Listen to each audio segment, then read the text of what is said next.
Hi, Don's Manufactory here.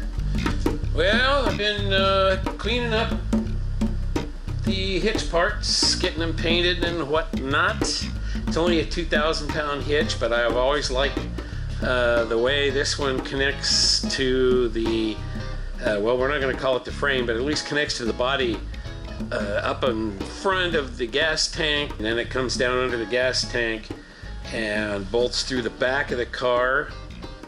And that piece there picks up the right there behind the gas tank in the tail panel, on the lower part of the tail panel. This bolts through the tail panel and the hitch comes through here, and all of that makes for a very sturdy hitch, even though, hey, it's only 2,000 pounds, but what the hey. So what am I doing? Hey, I'm waiting for paint to dry. Sure done a lot of that. So yeah, I was just over here making a mess of the bench, got the bolts all cleaned up, and the specialty Deschel washers for mounting. I'm getting the backup lights done. All I got to do is I'm gonna have to make gaskets for the lenses and get those put together. So the goal So the goal is to get the back of the car together. Tail lights in, side motor lights in, rear valance on with backup lights. I started polishing the stainless, but I haven't gotten back to it. But I will. I am cleaning up the gas tank, which, oh golly, I gotta show you this. Just keep right on running there, and I'm gonna see. I will shoot this, and then we will find out if you guys can actually see what I can see. Here we go. Look at how clean that gas tank is. No rust, no nothing. It's perfect on the inside. Well, and why is that? It's a driver. You know, if you're driving it all the time, putting gas in it and whatnot, the gas tank doesn't get any water in it unless you happen to ingest some. And if you do, it goes straight to the carburetor and causes your motor to die. So you take care of it like right now. Yeah, I made kind of a mess here. I got all these tools out, timing light and stuff. My brother stopped by with his Torino. It's a convertible Torino / Fairlane / it's a 390. It's got a cam in it. Edelbrock, yeah, Performer RPM intake. It needed distributor work. He drove it over, and he got 6 miles to the gallon. So I kind of put a curve on the distributor. Vacuum advance was leaking, but not completely failed yet. But it needs to be replaced. But anyway, I got it. At least got a decent curve on the distributor. And on the way home, he got 11.5 miles a gallon, so that's a little better. I don't know what his rear end ratio is. I don't know. You know, it seems like it's geared fairly tall, like with 3.0s or so, or just the way it took off when he left. So he thinks he needs some smaller main jets, a little tuning on the carburetor still. See what we can do to improve that 11.5 up to, like, oh gosh. I mean, yeah, it's a big heavy car, and it pushes a lot of wind, and it's a big motor with a cam, so 15 maybe, 16 would be good. I would consider that a win. Anyway, that's it for now. I am going to go in and break for lunch, because what am I doing? Oh yeah, I'm waiting for paint to dry. Catch you later. What I'm doing here is digging through all of my little bins of parts that I have here, and dragging out the parts I need for the taillights. So if you want to see what I did for those, I'll attach a link so that you can see about the taillights. I refurbished them, and I tested them for brightness and the best way to refurbish, and I got new of little clips that go on the inside to so the screws are straight. I only had 2 of them left. And I only had 3 of the retainer nuts, or I've lost one somewhere along the way. Which means I'll have to do some more looking, because if I did, I may have just been cleaning up and dropped it in the wrong bin. I kind of knew where everything was after I took the car apart. I had everything organized, not like you guys normally do with plastic bags and labels and everything, but I had it in these, my little salsa bins here, and I kind of knew where everything was, and different areas of the car were grouped together. But since I decided to paint the car a year ago, or 8 months ago, I guess now, things have been moved and jostled around and combined, or consolidated as my wife would say. So consequently, I don't know where everything is. Okay, so let's get a look-see at the inside, what I'm doing with the taillights. What you can see here is, yeah, I've already refurbished the backup lights, and I've installed the marker lights, the side marker lights. So here's my setup on the taillights. I ran a ground wire to these sockets. If you want to see why I did these this way, I'll include a link so that you can go back and see the video. It's, you know, like I said, it's a year ago or more ago where I refurbished these. And I do them a special way, just for me. These little clips just go in here like so to make it so that the bolts are pulling up square. And I will have to find all of the nuts, because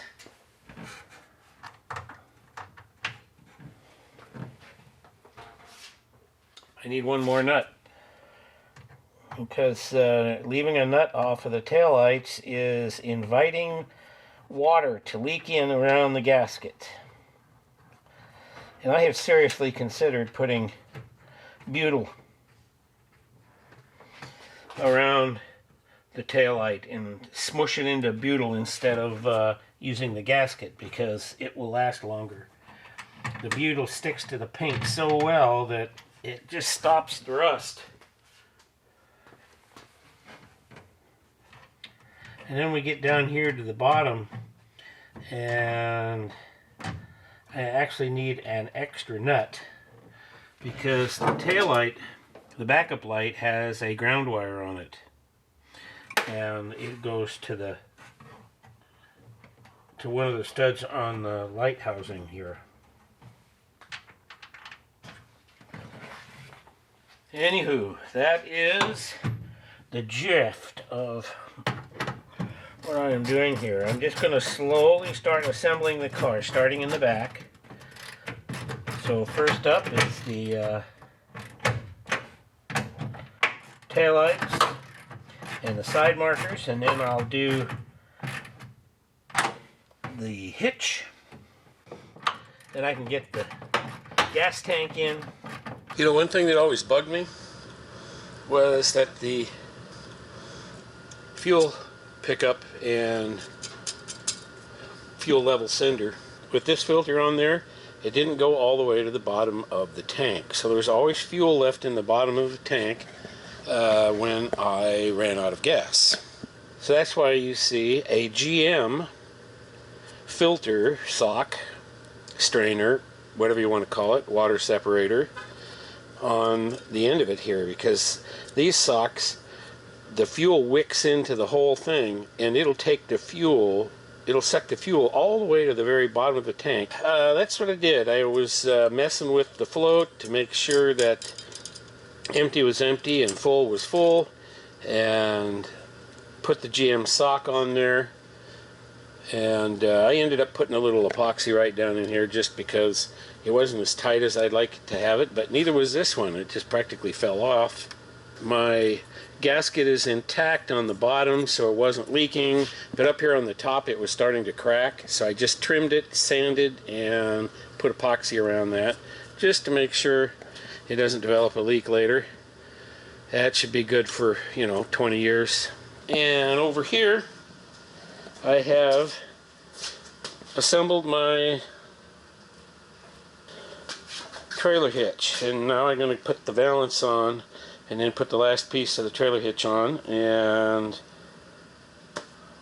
things will be good. I don't know, I should probably, just to save myself the grief, I should go ahead and put the backup lights on it before I put it in there. Yeah, that's a good idea. I guess I'll do that. Hi, welcome to Don's Manufactory, and you're crooked. Okay, there we go. Today I'm working on the fuel tank. So let me just let you get a look-see at it. There we go. So what I've done so far is refurbished the sender unit. One of the modifications I have done to this system is this right here. I don't know if I'm going to continue with this. I have a neck that fits the 22-gallon tank. This is a 22-gallon out of a 1970 model. Years ago, during the fuel embargo, 74, yeah, that's 1974. Am I dating myself now? Well, anyway, what I did was I just cut off the original neck so that the gas cap would still be there. And then I made this gas cap that has the fuel fill come up right in front of the latch for the trunk. So you have to fuel the car from inside the trunk. And that was my method of saving myself from getting siphoned, which was pretty rampant back in 74. And yeah, it was because gas was a whole 50 cents a gallon. Whoa. You'll notice there's a vent right here. I'm using the 70 Boss 302 vent system, where it's a hunk of 5/16 line that runs along the back of the trunk, loops up to the very top of the fender, and then goes down and pokes out to the, well, the trunk drop down, I guess we'll call it, by just soldering the vent shut on the original gas cap, then venting it this way. And that got rid of all the gas stains on the back of the car that were just always there. As soon as you started accelerating, gerblurp, it would burp. I may do this again. The only mod I'm going to do is possibly make a bracket that comes out from here and goes under the trunk latch so that it's a little more stable, because it's only been hanging by the clamps all this time. So now I'm just cleaning it up. There are some little spots of surface rust here and there where the galvanizing has begun to, shall we say, wear out. Anyway, it's not perfect. It's got a few dents here and there because I ran over stuff when I was four-wheeling the Mustang. Yeah, I know. Shouldn't do that. But what the heck. I'm just going to get it cleaned up. So that is the order of the day. Just using my wire brush and my die grinder to clean off all the dirt, and then I scrub it with some paint thinner and a leftover hunk of gray scratch pad, and it's cleaning up pretty good. And here's the tank all cleaned up and ready to go. Hitch is in. Side markers and tail lights. License plate, yeah, of course, you know, 21. I do have the new tags for it, but what the hey. I just said to heck with it and put it in there, cleaned it up and installed it. No paint. And there you have it. That's the easy way. Well, finally got that bumper that I bought, I don't know, 25, 30 years ago. Finally got it mounted on there and squared up and everything, as good as I can get it. You know, it was a re-chromed, and you can tell by the hammer hits on the inside that it was all beat up and somebody straightened it and then re-chromed it. So what the hey, I mean, it's better than the old one. Like that license plate light. Everything seems to work. Fuel tank's in. Now I can put gas in it. Ooh. Another one of those crazy dots like I had when I was priming the car. You know, I left Betsy outside sunning herself, and a drop of something hit the car and ate into the clear. I have no idea what the heck that is. Well, now, half a tank of gas in there, and it picked up the fuel real easily, so all that's working good. Good oil pressure, temperature's up.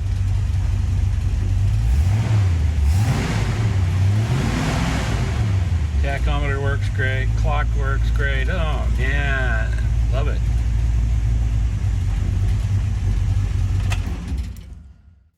Hey, thanks for watching. I'll catch you later.